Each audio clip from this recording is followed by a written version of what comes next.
At McKinsey, we're very excited about the fourth industrial revolution. This truly is going to change the world of manufacturing. For BCG, the fourth industrial revolution is impacting all of our clients. We're proud because of what we put into this, but ultimately we know what we've got here in the city of Chicago. These three companies have deployed some of the greatest minds in business to solve problems and create opportunities for the Midwest to lead.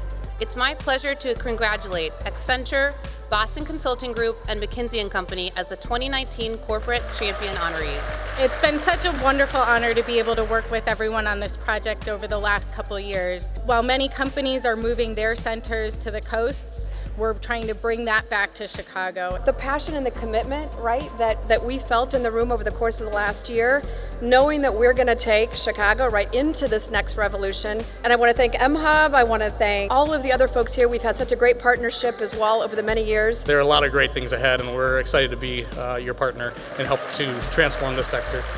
The Midwest, I think, is incredibly well positioned to lead the revolution. Having the established businesses here in Chicago and connecting them with the communities gives an outlet for that innovation to then be funded and to take and scale further. People have been excited about Industry 4.0 for years. It's real today. It is real now. Companies are finding value, they're creating value, and making digital work for them.